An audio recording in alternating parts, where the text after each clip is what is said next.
Coast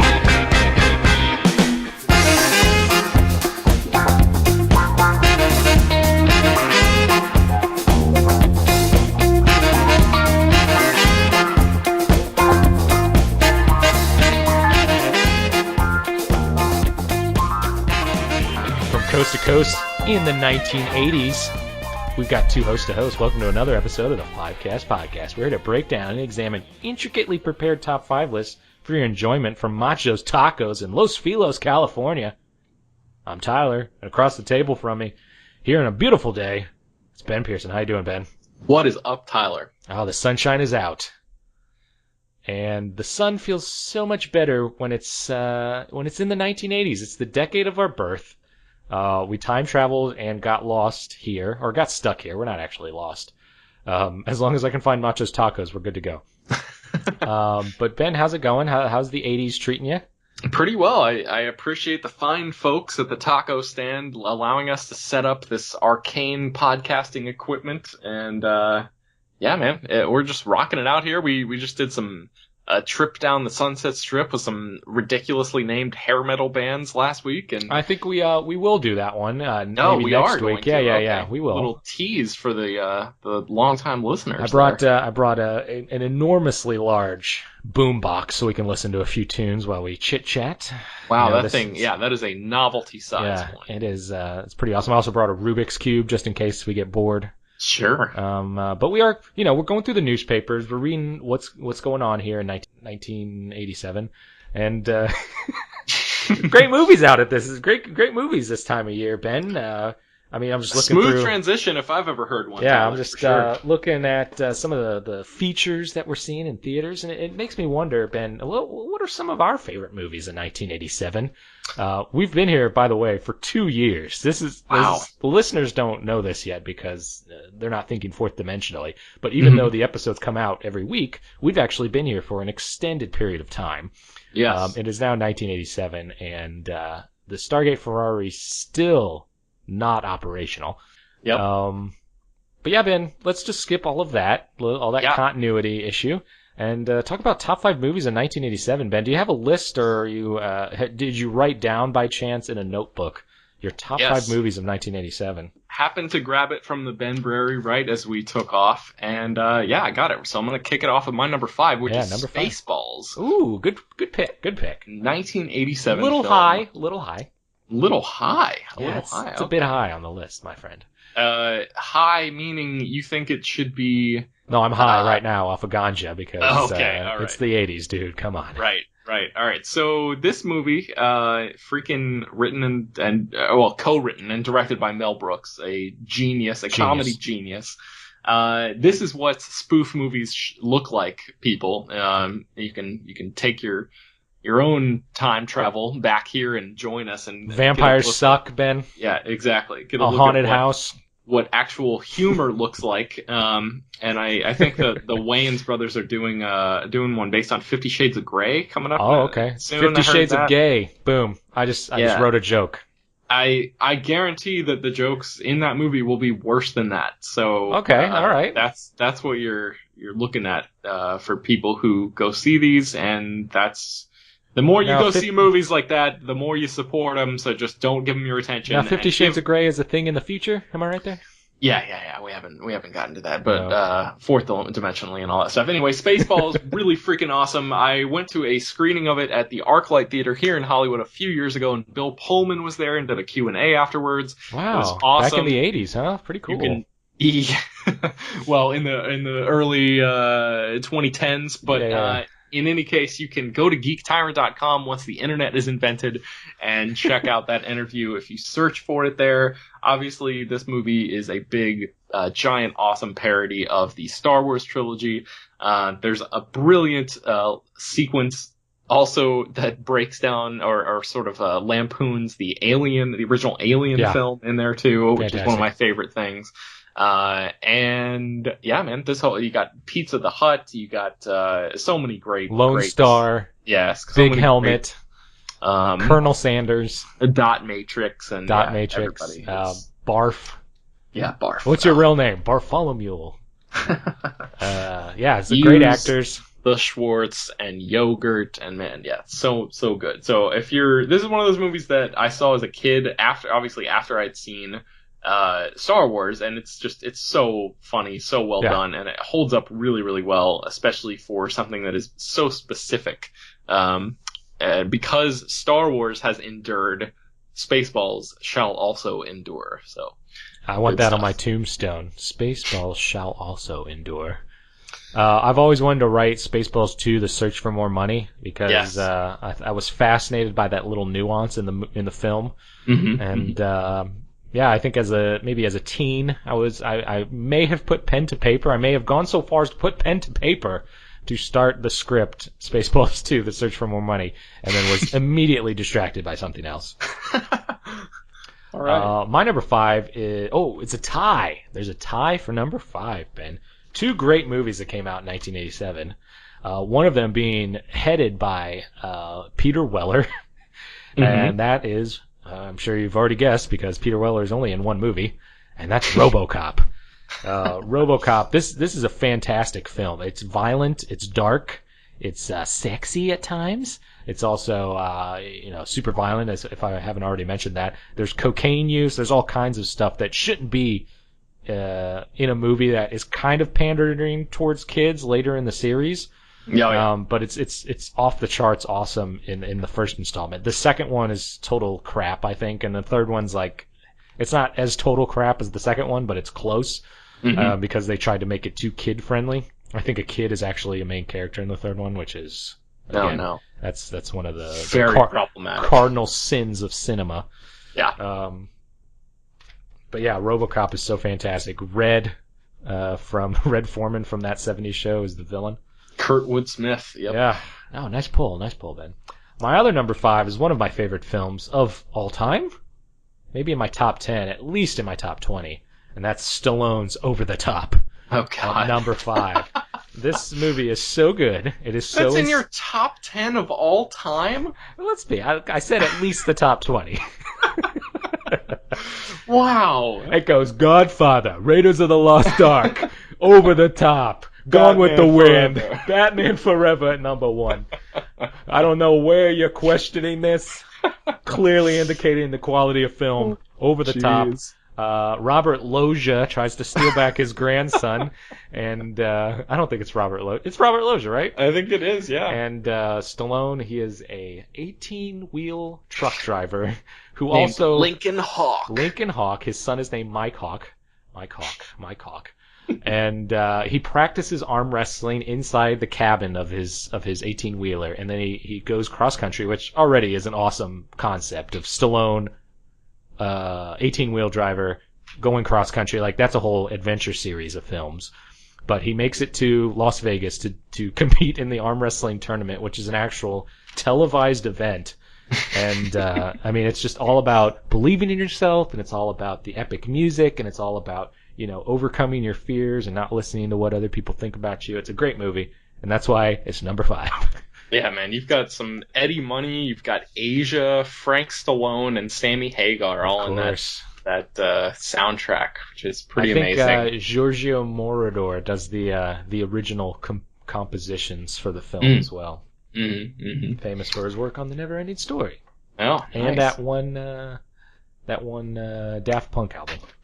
Okay, and I think we have to mention the fact that Stallone's character, as we said, Lincoln Hawk, he 18-wheel truck driver, had a hood ornament carved out of gold or chrome or something, and attached to the front of his truck, which is badass. Of course, in the shape of a hawk, his namesake. So if your surname was Hawk, wouldn't you have all kinds of hawks everywhere representing your image? I guess I would, man. You would have a leather jacket with just hawk on the back with just a hawk, and then you'd have a pet hawk that would come at your bidding. Like if you're just hitting on a woman at the bar, and you're like, "Hey girl, watch this," and like people are like screaming as the hawk just swoops into the. Occasionally taking an eyeball along the way. Yeah, gets distracted easily. So my by the way, that was my number 5. Let's move on to number 4, sure. All right, so my number 4 is RoboCop, the movie you just mentioned. Fantastic movie. Your tie. And yeah, man, freaking Paul Verhoeven knocked it out of the park. This and the real 1-2 punch for me for Verhoeven is this and Total Recall, which are like two of maybe the best science fiction movies I've ever seen. Okay. And yeah, RoboCop is just you can watch Dead or alive, today. you're coming with me. Yeah, you can watch it today. There's so much to chew on thematically in this movie, which is a far cry from a lot of the blockbusters that we get today. Yeah. And even it's a far cry from the RoboCop remake that we got in 2014 that was pretty bad and didn't have nearly the level of deep sort of thematic roots that this movie does. But yeah, there's so much that you can really dig into here with like this giant sort of searing critique about authoritarianism and corruption and capitalism and just the excesses of society in the 80s. And yeah, if you want to see a scene in which somebody gets blown to hell with multiple guns, I think a shotgun at one point, where limbs are just like flying off and being shredded in the process, this is the movie to watch. And it actually also has a lot to think about as well as a lot to just take in with your eye holes. So. Man versus machine, man plus machine. Oh no! Yeah, really, really good stuff. So that's my number 4. What we know about the 80s is people do not understand technology yet. I guarantee you that the fear that goes along with machines is very evident in this movie. My number 4, Ben. It's a little movie that sometime in the future we will record on the Not Just New Movies podcast about which we will record on the Not Just New Movies podcast, of course. I may have been time traveling, but I haven't forgotten proper grammar. That's Planes, Trains, and Automobiles, Ben, by John Hughes. Okay. Starring Steve Martin and John Candy, who also was on Spaceballs. Yes. This is a heartwarming tale of two guys who don't really like each other, traveling across the country for Thanksgiving. Ben, do you? I associate Thanksgiving, like the entire holiday, in this movie, kind of together. My wife does, and now wife. By association, I'm starting to, because we try to watch it around that time every year. And it has an extension because they go to the same house, presumably, as the one in Home Alone. Then you can also then watch Home Alone, which will then transition you into the proper holiday season of Christmas. Yeah. Another John Hughes classic, although directed by Chris Columbus. But yeah, I mean, it's very heartwarming. It's funny. It's miserable at times because Steve Martin is what I would react to things, and nobody's on your side, and you release 16 plus F-bombs at someone before you can get a car rental. So it's a fantastic film. I put it up there on, if we ever do a top 5 John Hughes movies, it's going to be in my top 5. Guaranteed. Okay. Guaranteed. Right. After Batman Forever, and after Spaceballs, and after Over the Top. Because John Hughes had his hand in all of those. I think Stallone spoke to John Hughes before we started filming Over the Top, so I'm considering that a John Hughes movie. Okay, nice. Then number 3. My number 3 is Predator. I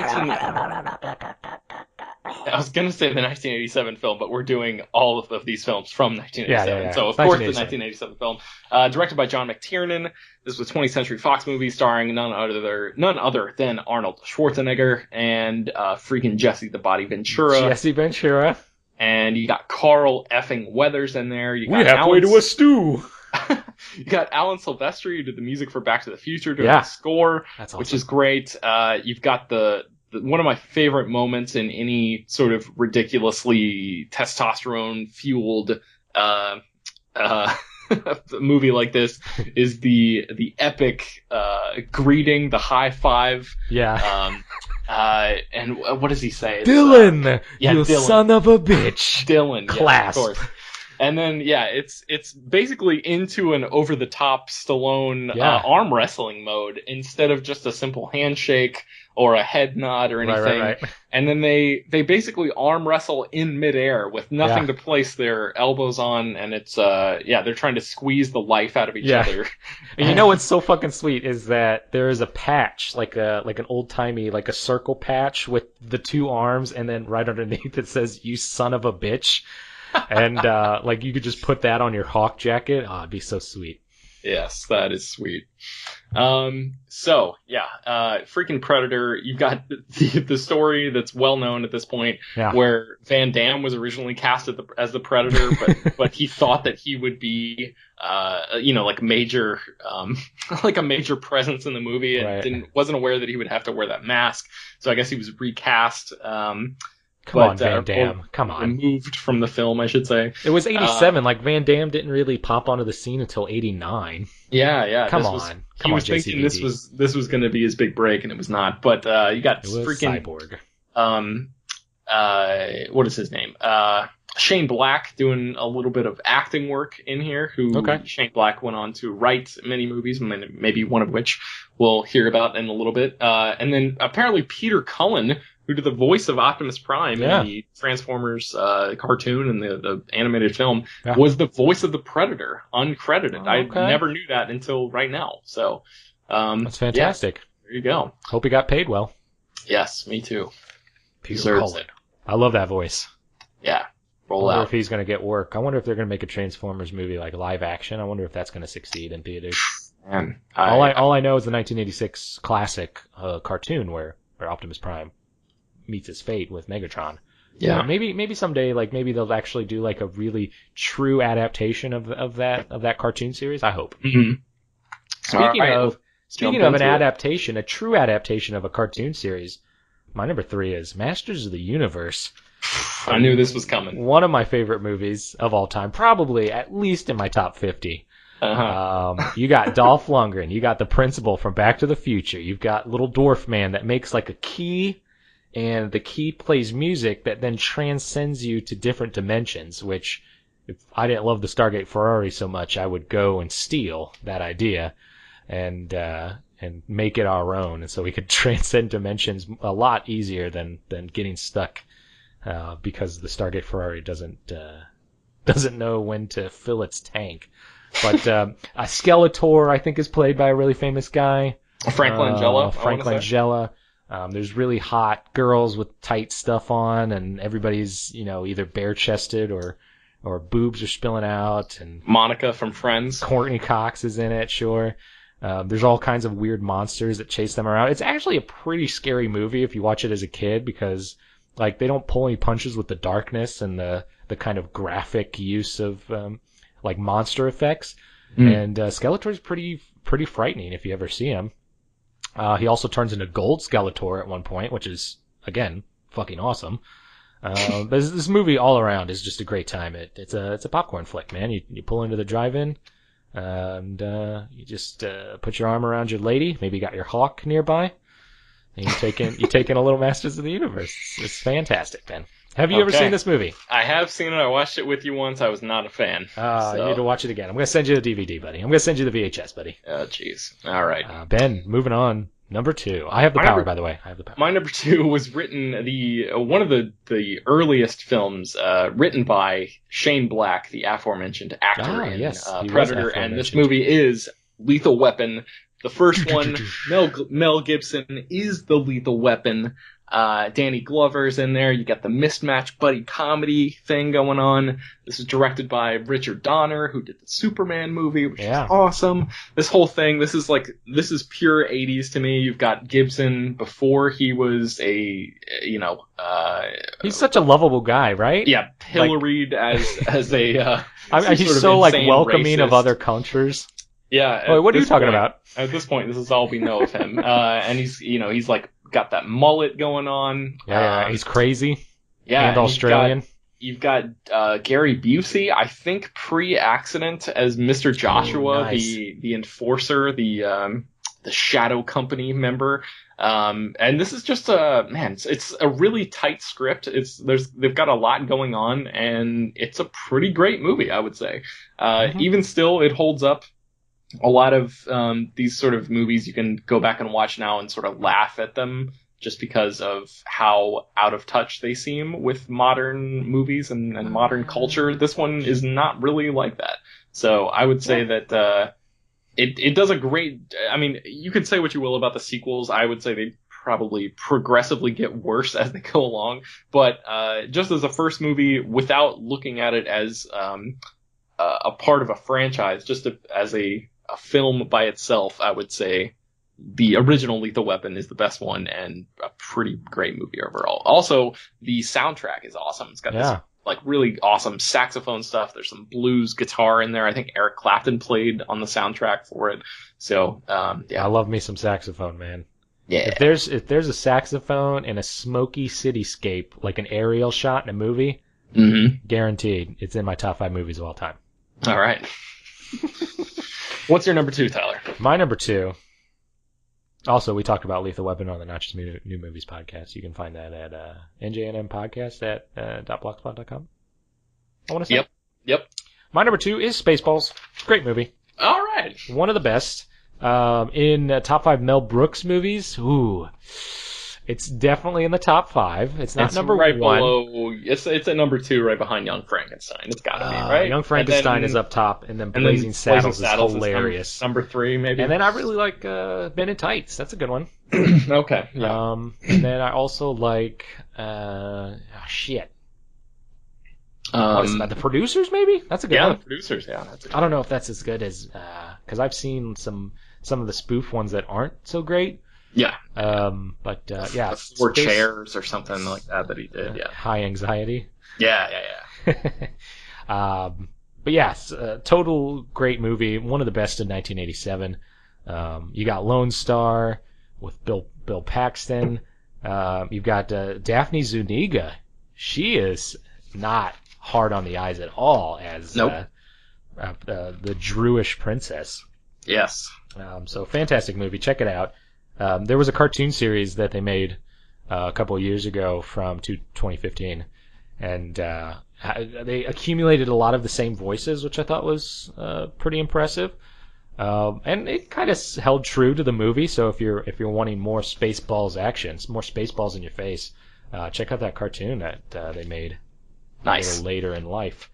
Ben, I'm pretty sure we have a similar number 1 by chance? I'm guessing it's The Princess Bride. The Princess Bride is my number 1 as well. All right, yeah. I mean, like, talk about timeless movies. This one, it doesn't feel like it was made in 1987. It feels like it could have been made any time between 1950 and yesterday. You know, it's got the story by freaking William Goldman is so good. This is, I think, his best script, even though I think he won an Oscar for writing Butch Cassidy and the Sundance Kid. I think this is his best, most timeless movie. It's so perfect on just about every level. You got the frame story with Peter Falk. You've got Buttercup and Wesley and the Dread Pirate Roberts, which is just such an awesome concept that I think has been used and sort of retooled a bunch of times in other things.